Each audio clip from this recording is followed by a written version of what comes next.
Alhamdulillahirabbil alamin. Wassalatu wassalamu ala Rasulillah nabiyina Muhammadin wa ala alihi washabihi wa man tabi'ahum bi ihsan ila yaumiddin. Amma ba'd. Jemaah salat maghrib rahimani wa rahimakumullah. Alhamdulillah, kembali kita melanjutkan pelajaran kitab Al-Mulakhas di Syarh Kitab Tauhid karya Syekh Saleh bin Abdullah Al-Fauzan hafizahullah ta'ala. Kita masih di pembahasan hadis yang kita baca di pekan lalu dari Abu Sa'id Al-Khudri, bahwasanya Nabi sallallahu alaihi wasallam bersabda, la tattabi'unna sanana man kana qablakum. Sungguh kalian akan mengikuti jalannya, kebiasaannya, tradisinya orang-orang sebelum kalian. Hadwal quddati bil quddah. Selangkah demi selangkah dari langkah mereka. Hatta lau dakhalu juhra dabbin la dakhaltumuh. Sampai kalau memang mereka digambarkan masuk ke lubang dob, maka kalian juga akan ikut masuk bersamanya. Qalu, para sahabat bertanya, ya Rasulullah, wahai utusan Allah, al-yahudu wan nasara, apakah mereka sebelum kami itu yang kami ikuti adalah orang Yahudi dan orang Nasara? Qal, kata Nabi, faman, siapa lagi kalau bukan mereka? Akhrajah, hadis dikeluarkan oleh Imam Al-Bukhari dan Imam Muslim. Kata Syekh Saleh menjelaskan hadis ini yang disebutkan sanana, kata tadi di hadis sanana bi fathih sin, di fathah huruf sinnya sanan, karena ada juga sinan, ya, ada juga sunan. Ini sanan di fathah sinnya. Kalau di fathah sinnya itu maknanya ai torik, cara, jalan, ya, kebiasaannya. Ini makna kata sanan. Kemudian man kana qablakum, orang sebelum kalian, kata beliau, ai alladzina qablakum minal umam, yaitu orang-orang sebelum kalian dari umat terdahulu. Hadwa mansub alal masdar, dibaca fathah wawunya, hadwa.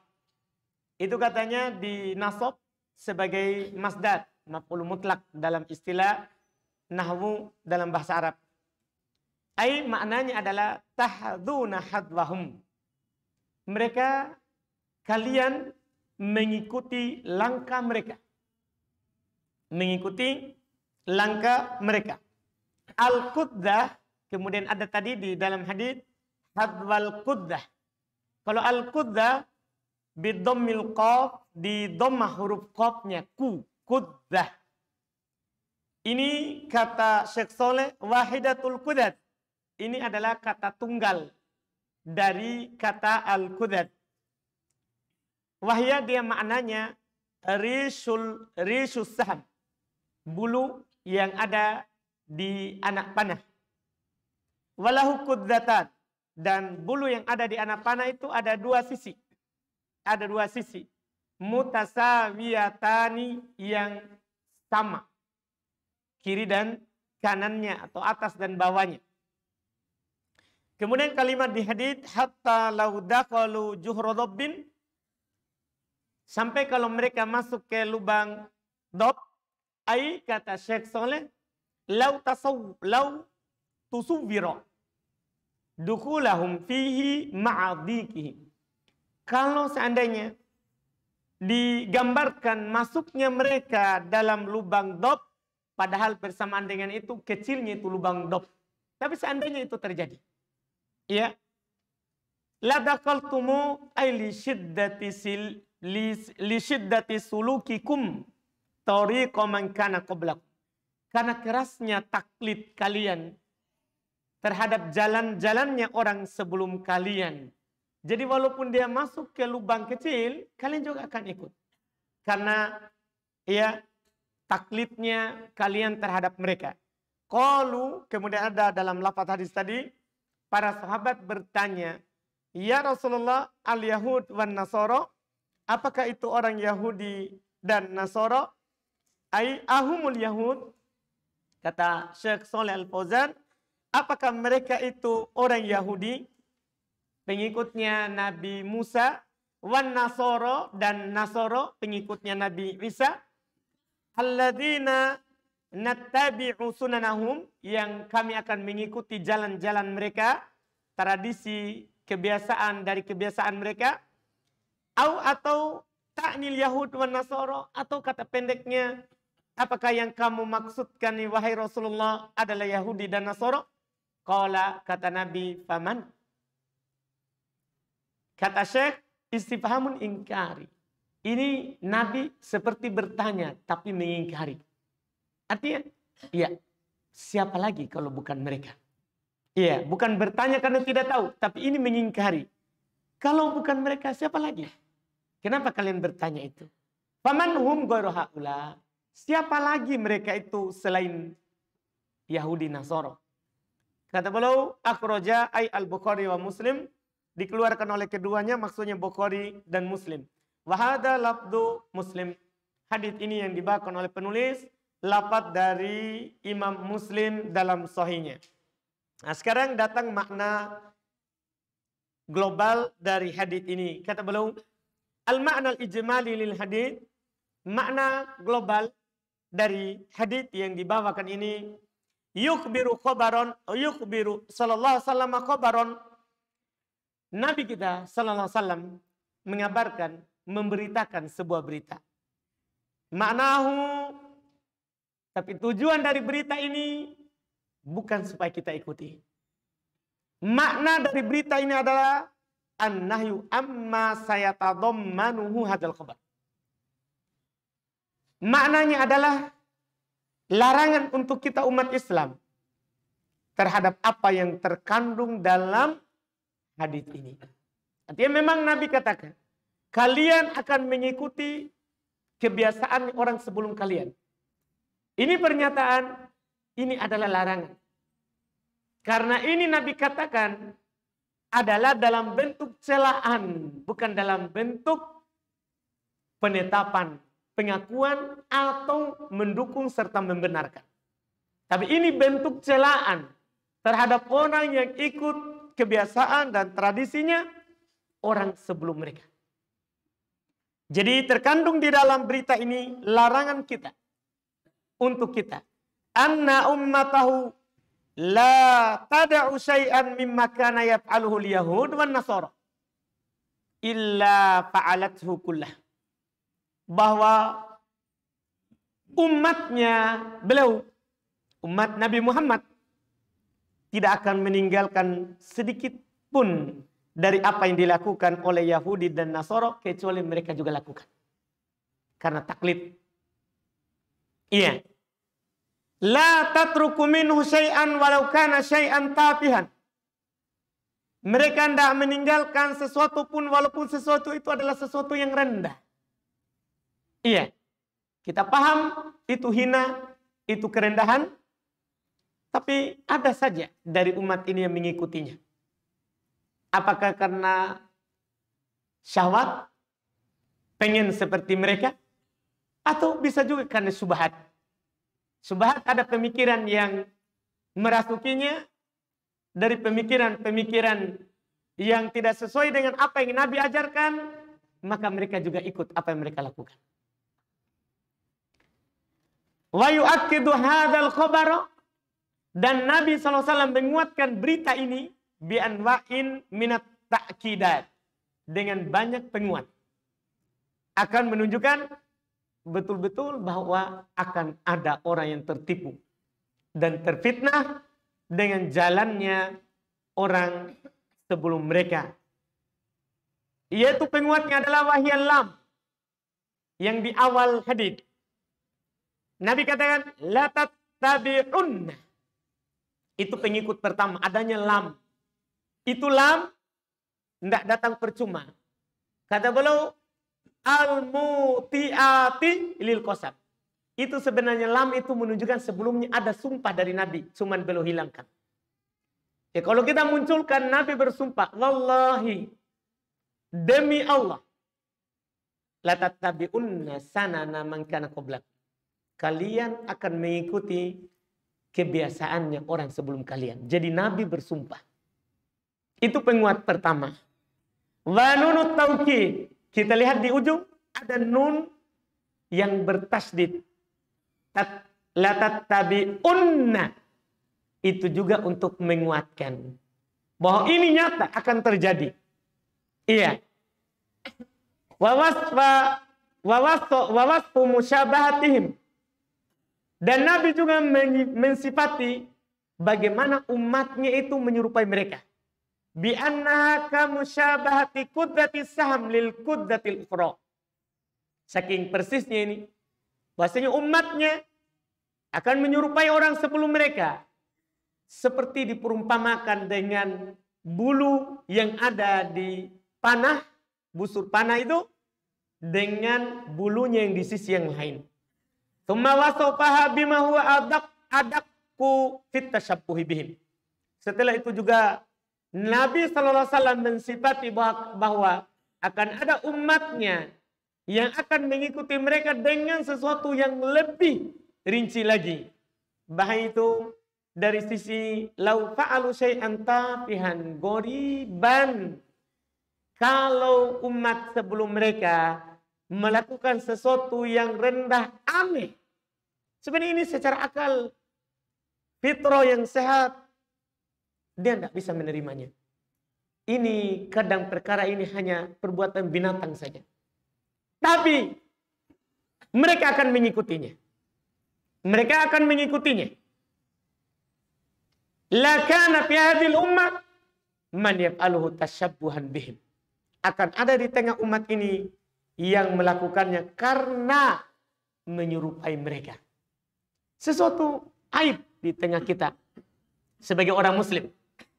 Cuman ada di orang muslim karena taklidnya dan terfitnahnya hatinya terhadap apa yang dipegang oleh orang sebelum mereka, akhirnya mereka ikut juga. Akhirnya mereka ikut juga. Ini yang Nabi SAW jelaskan di dalam hadits ini. Di dalam hadits ini. Terus setelah itu beliau kasih tahu kita apa kesesuaian hadits ini dengan judul bab. Kan judul babnya kan bahwa akan ada di umat Islam seorang yang mengaku muslim yang menyembah berhala. Yang menyembah selain Allah. Kata beliau anna fihi dalilan. Dalam hadis ini terdapat dalil. Ala wuku'i syirk fi hadil ummah. Akan adanya terjadi kesyirikan di tengah umat ini. Kenapa? Li'annahu wujida fil umami qablana. Karena ini ada di umat sebelum kita. Ada terjadi di umat sebelum kita. Dan umat ini Nabi bilang akan ikut sebelumnya. Iya.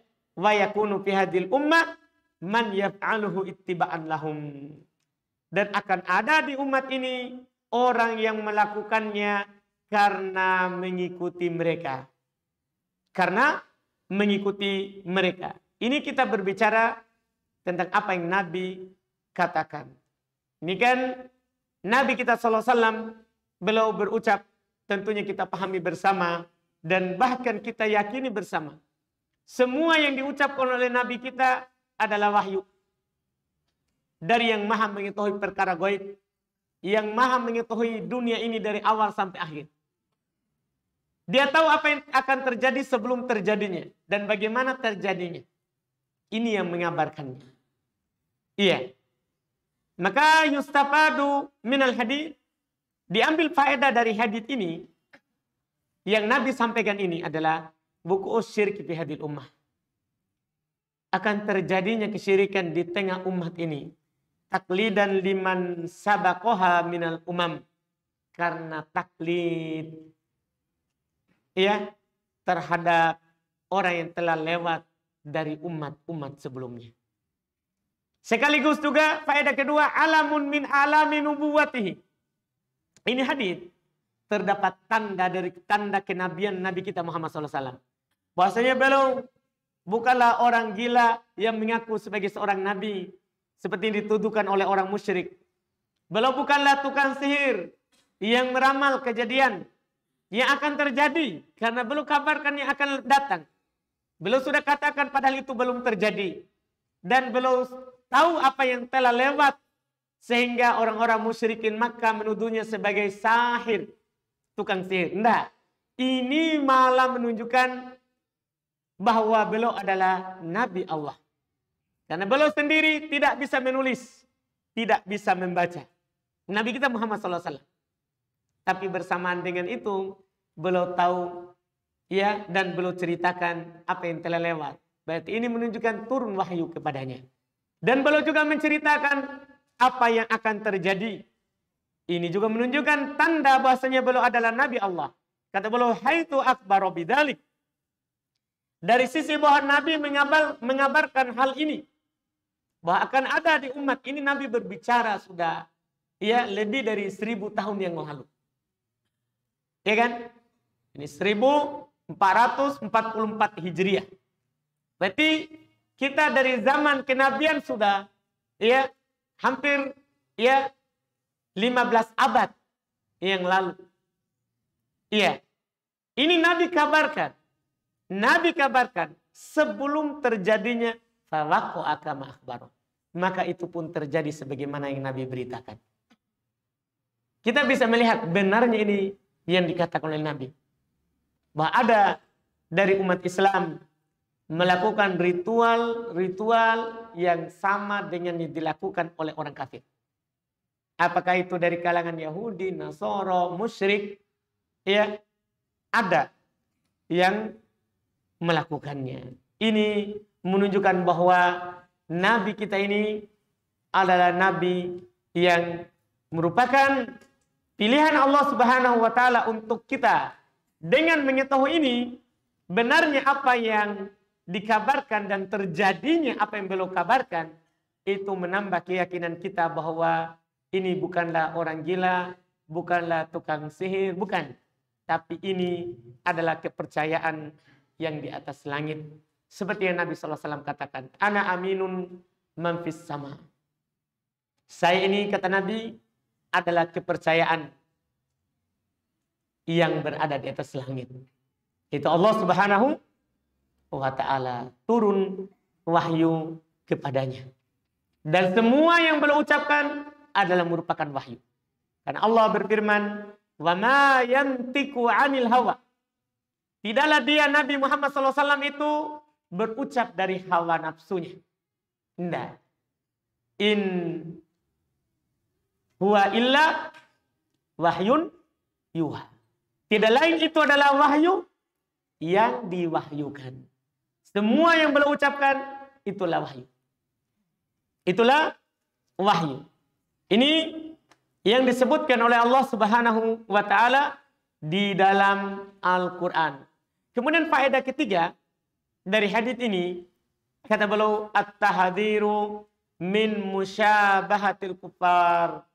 Di hadits ini terdapat sesuatu yang tersirat di dalamnya, bahwa kita ditahdir, diperingatkan oleh Nabi SAW dari menyerupai orang kafir.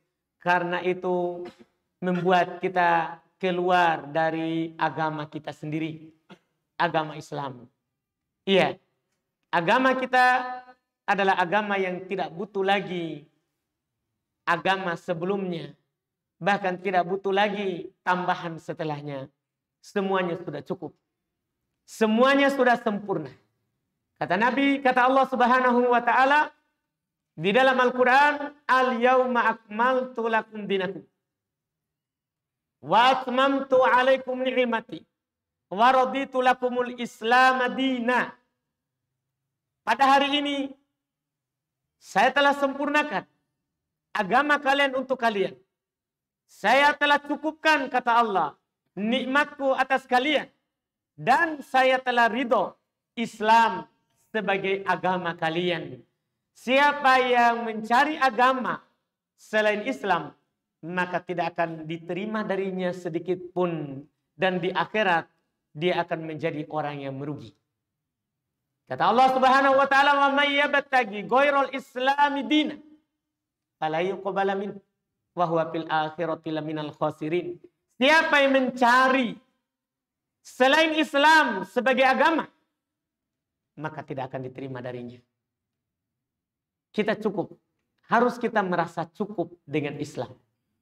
Tidak boleh kita mencari selain Islam.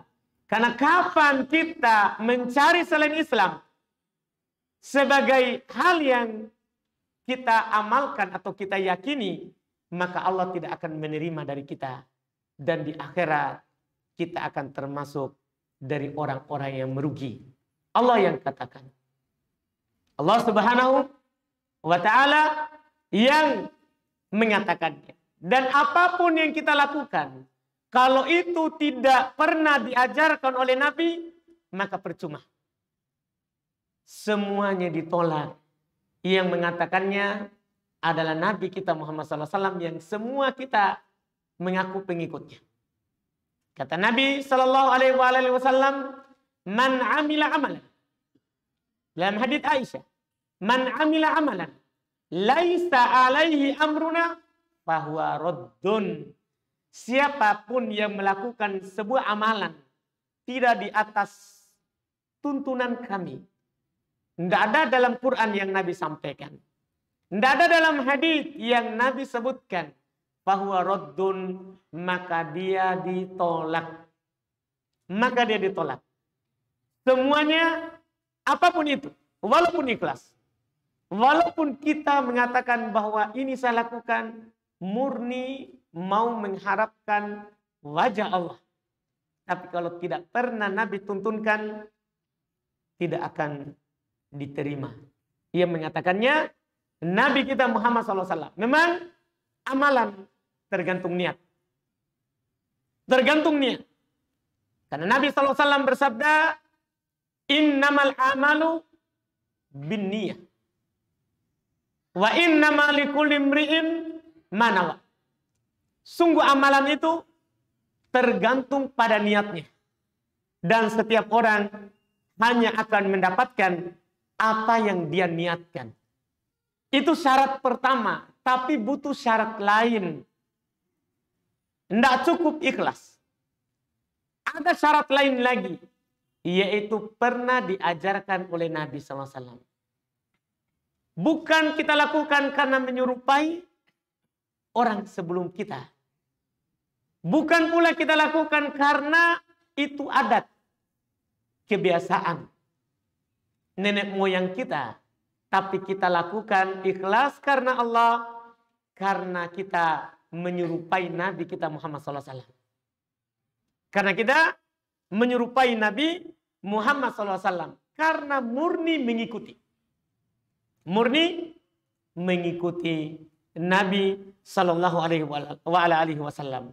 Ini yang diingatkan lewat hadits ini. Kita dilarang mengikuti sunnahnya, jalan-jalannya orang sebelum kita. Kemudian faedah terakhir yang beliau katakan, faedah keempat, at-tahdzir mimma waqa'a fihil kuffar minasyirki billahi wa ghairihi mimma harramallahu ta'ala. Di sini hadits ini terdapat peringatan keras dari Nabi kita Muhammad SAW terhadap apa yang terjadi yang orang-orang kafir lakukan berupa kesyirikan kepada Allah. Iya, bantahan dari Nabi kita Muhammad SAW terhadap kesalahan mereka. Padahal semua para nabi sama ajakannya. Tidak akan mungkin berbeda. Ketika ada dari umat sebelum umat Islam yang jatuh dalam kesyirikan, maka di sini Nabi ingatkan. Nabi ingatkan, demikian pula wa ghairihi, berupa kesyirikan dan selain syirik, mimma haramallahu ta'ala, dari perkara-perkara yang Allah haramkan kepada mereka. Dari perkara-perkara yang Allah haramkan kepada mereka. Seperti ya di umat sebelum kita diharamkan ya selain syirik, juga diharamkan kepada mereka hal-hal yang diajarkan lewat nabi mereka. Mereka diharamkan membunuh. Mereka diharamkan membunuh. Mereka diharamkan ya untuk mengingkari janji. Mereka juga diperintah dengan perintah. Sebagaimana mereka juga dilarang dengan larangan. Di sini terdapat peringatan terhadap mereka bahwa ya itu hal yang diharamkan oleh Allah Subhanahu wa taala tidak boleh dilakukan. Ya, ini sebagaimana juga diharamkan kepada kaum muslimin. Ini faedah dari hadis yang kita baca di pertemuan yang lalu. Setelah itu sisa satu hadis lagi baru kita akan keluar dari bab ini, itu bab ada di antara umat ini yang jatuh dalam kesyirikan. Masih panjang, mungkin hadis ini kita satukan saja di pertemuan akan datang insyaallah. Kita masuk di tanya jawab.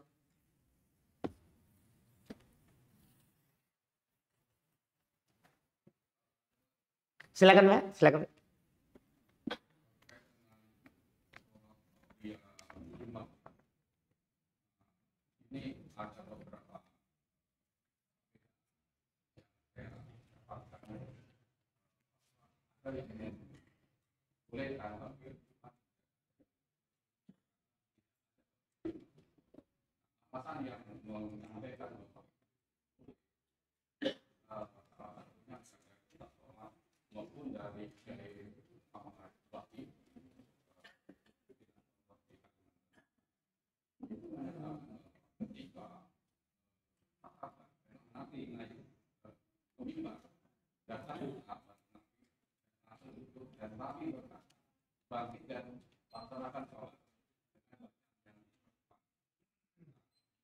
Yang kedua, itu alasan bahwa sholat Jumat adalah hal fardu.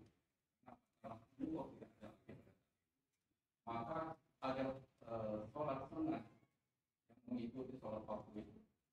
Nah, saya hanya mau menanyakan apakah sholat Jumat itu ada atau tidak. Kemudian bagaimana kita menyikapi perbedaan antara bagi orang awam tidak. Dan kalau memang ini baik. Untuk yang Bapak memang sebutkan tadi, pertama Bapak bahwa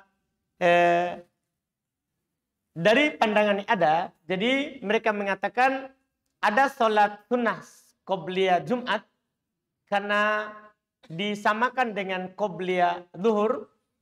Iya. Pertama, para ulama yang mengatakan tidak ada disebabkan karena memang lafaz hadis Nabi SAW dari Abdullah bin Umar riwayat Bukhari Muslim. Jadi memang Nabi SAW katakan ketika belum menjelaskan sholat rawatib qobliyah ataupun ba'diyah, jadi yang Nabi sebutkan dinukil oleh Ibnu Umar adalah rakaatain qabla dhuhur, rakaatain ba'da dhuhur, rakaatain ba'dal maghrib, rakaatain ba'dal isya, rakaatain qabla al-fajr.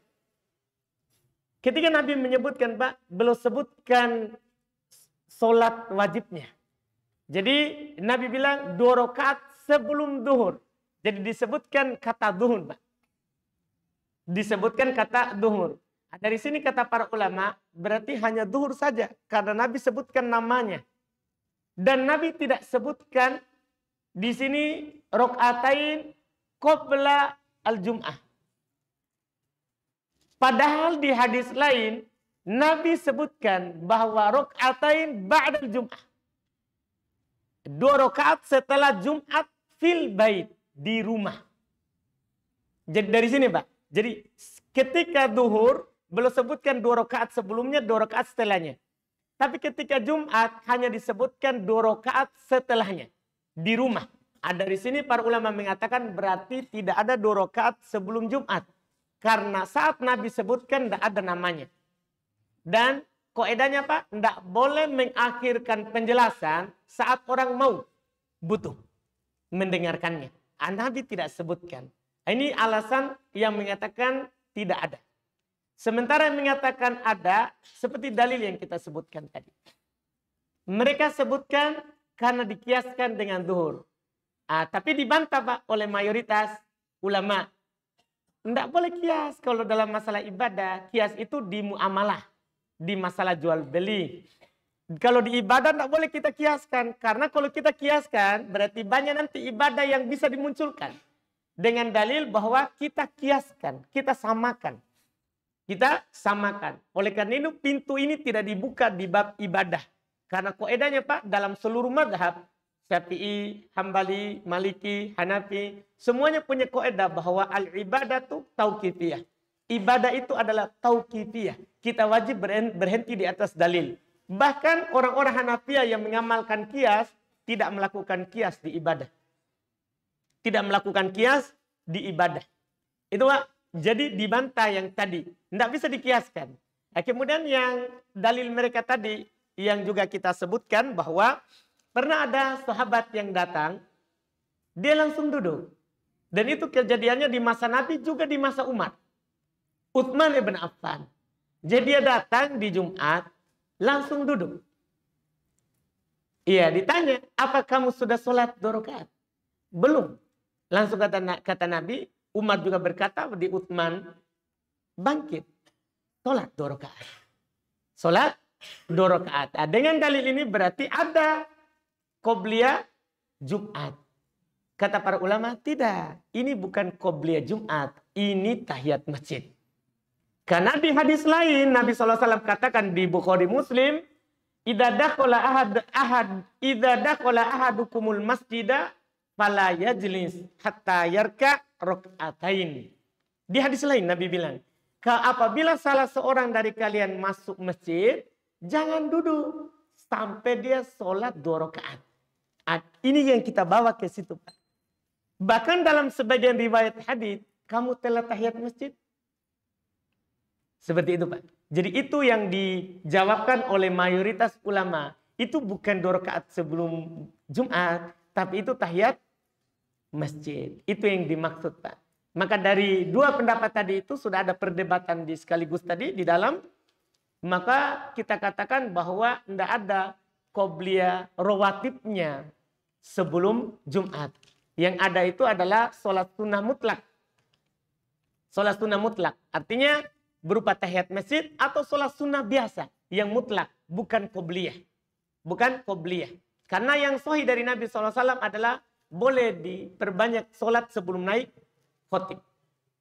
Sebelum naik khotib. Seperti itu Pak tadi yang kita sebutkan.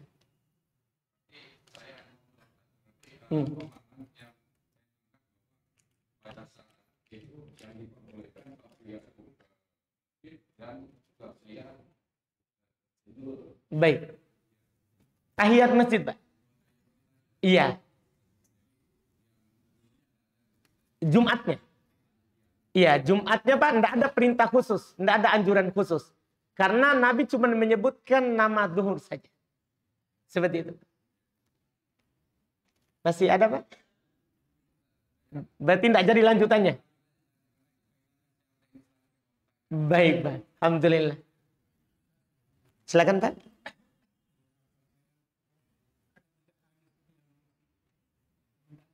Silakan Pak.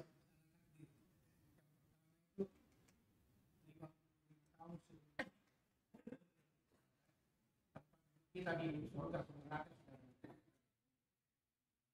dan hadis yang kedua ada sahabat bertanya, apakah tidak pasrah? Tapi menjawab, berbuatlah, kata engkau akan dimudahkan kemana kau punya takdir. Kata hadis ini yang pertama dan yang kedua masih katanya. Coba yang ketiga mengatakan bahwa ada orang yang tinggal sejengkal mau masuk di surga, tapi karena takdir telah mendahului dia di neraka, dia akan melakukan amalan-amalan neraka. Ini yang saya katakan bahwa kan yang kita lakukan ini kan seolah-olah ini kan hadis kedua, ya Tuhan memudahkan kita kemana kita punya jatah ini. Tapi kita sudah berbuat, ternyata perbuatan kita berbeda dengan jatah kita. Nah itu bagaimana mengkompromikan ini hadis. Baik, Masya Allah. Memang Masya Allah, sebenarnya cara mengkompromikan awal Pak, bahwa kita dalam mengimani tentang takdir, itu ada 4 rukun dulu. Sebelum kita masuk di hadis-hadis tentang takdir, ini harus kita imani tentang takdir 4 rukun keimanan terhadap takdir. Pertama, kita yakini dulu bahwa semuanya Allah telah catat, telah tulis. Yang kedua, semuanya Allah adalah sebagai penciptanya. Yang ketiga, semuanya Allah kehendaki. Semuanya Allah kehendaki. Kemudian yang keempat adalah tadi yang pertama Allah tulis, Allah ciptakan, Allah kehendaki. Yang terakhir, siapa yang tahu yang keempat? Allah ciptakan, Allah tulis, Allah kehendaki. Apa yang terakhir lagi? Yang keempat? Siapa yang ingat?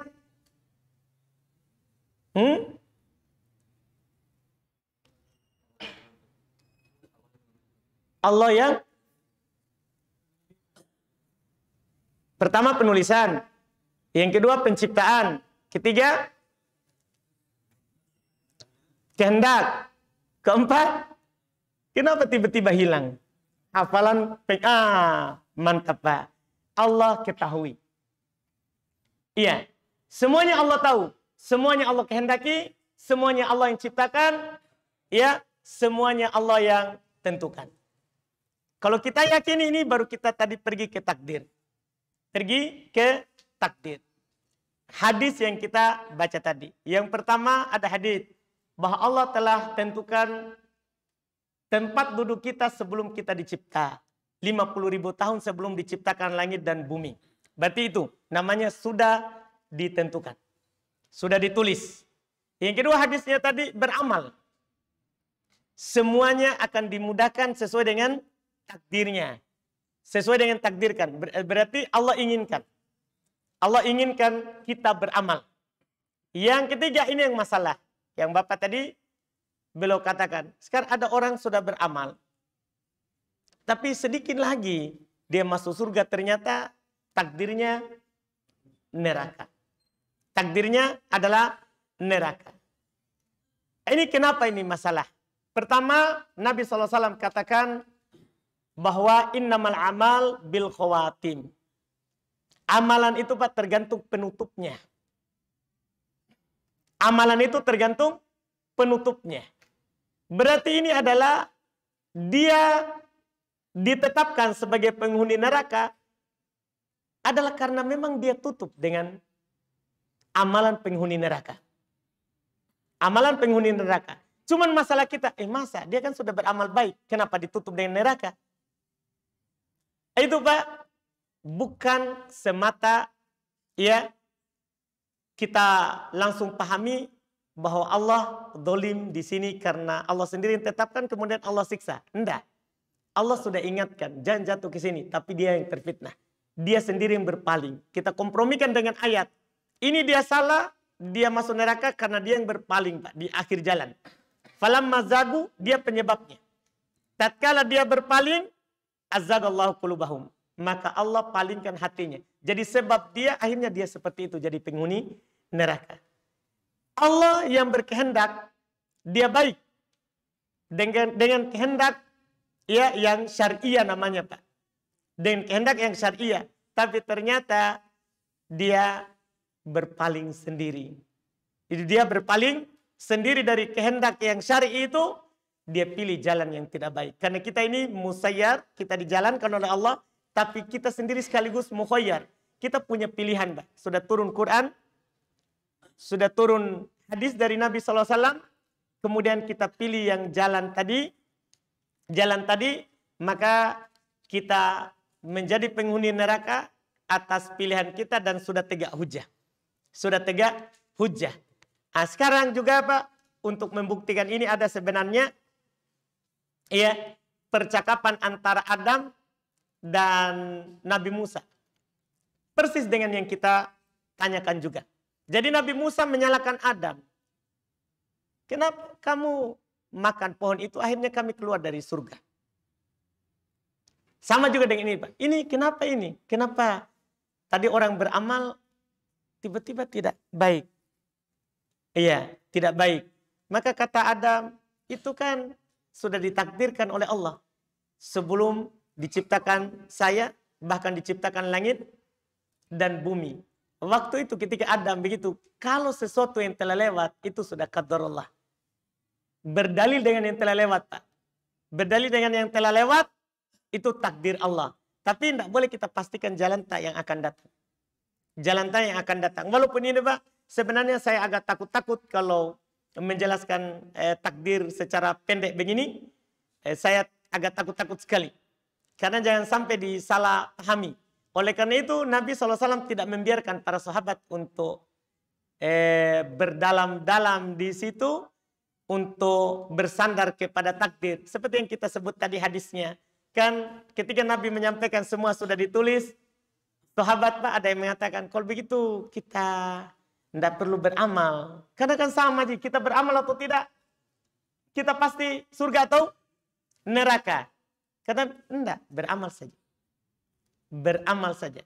Ini masalah dan di sana ada buku khusus Pak tentang takdir ini. Ya karena luasnya itu tadi pembahasannya. Nanti kayaknya ada di sini juga. Di akhir-akhir Pak. Insya Allah. Di bab tentang takdir. Nanti di buku ini juga. Insya Allah. Nanti akan disinggung ulang itu. Kompromi yang kita tanyakan tadi itu. Kita bahas di sana. Mungkin nanti agak lama Pak. Urainya insya Allah. Ya. Tentang takdir itu. Tentang takdir. Sama dengan pernah juga ada yang bertanya kepada saya. Katanya sudah ditentukan itu takdir. Tapi ada hadis bahwa doa bisa menolak takdir. Mirip semua itu Pak modelnya. Mirip semua itu bentuknya. Kita katakan bahwa Allah sudah tentukan umur kita sekian. Tapi juga Allah telah tentukan. Kalau dia berdoa akan bertambah. Sama juga dengan pertanyaan kita tadi. Sebenarnya bisa disederhanakan. Dia sudah ditakdirkan untuk menjadi orang baik. Tapi Allah juga telah takdirkan. Kalau dia melakukan perbuatan ini, dia akan menjadi penduduk neraka. Itu yang ringkasnya seperti itu Pak. Sama dengan yang tadi itu. Nanti insya Allah kita ulang lagi. Apa yang kita itu walaupun masih samar mungkin. Insya Allah di babnya akan datang. Sini katanya ada pertanyaan. Bagaimana contoh takziah yang sesuai Quran dan Sunnah. Ya, kita takziah itu dari kata azza yu'izzu ta'ziyatan. Tasliyah maknanya menghibur. Menghibur. Yang disunahkan itu ya kita menghibur si yang ditinggal mati. Yang ditimpa musibah. Caranya boleh dengan menasehatinya untuk bersabar. Seperti yang dilakukan oleh Nabi terhadap perempuan yang menangisi anaknya di kuburan. Kata Nabi, isbiri wahtasibi. Bersabar dan harapkan pahala. Ya, juga boleh menasehatinya supaya tidak berkata dengan ucapan yang tidak baik. Yang menggambarkan mereka tidak ridho terhadap apa yang terjadi. Seperti yang Nabi katakan kepada keluarganya Abu Salamah. Ketika Abu Salamah meninggal. Kata Nabi, la taqulu illal khair. Jangan kalian mengatakan kecuali yang baik. Fa innal malaikata tu'ammin. Sesungguhnya malaikat itu akan mengaminkan apa yang kalian ucapkan. Boleh dinasihatkan untuk bersabar, berarti untuk tidak berucap kecuali yang baik saja. Terus yang ketiga, boleh dengan mendoakan si mayit. Itu juga dilakukan oleh Nabi SAW saat Abu Salamah meninggal. Beliau mendoakan Allahumma gfir li Abi Salamah. Didoakan dengan doa-doa yang beliau doakan Abu Salamah dalam haditsnya. Ya, boleh. Kemudian yang keempat, boleh takziahnya dengan membawa makanan untuk yang ditimpa musibah. Seperti yang Nabi suruhkan keluarganya ketika Ja'far paman belum meninggal di medan perang, beliau katakan isna'u li ali Ja'far to'aman. Ya, buatkan untuk keluarganya Ja'far makanan. Boleh dengan cara seperti itu. Itu namanya takziah. Itu namanya takziah yang disunnahkan, yang dicontohkan oleh Nabi kita Muhammad sallallahu alaihi wasallam.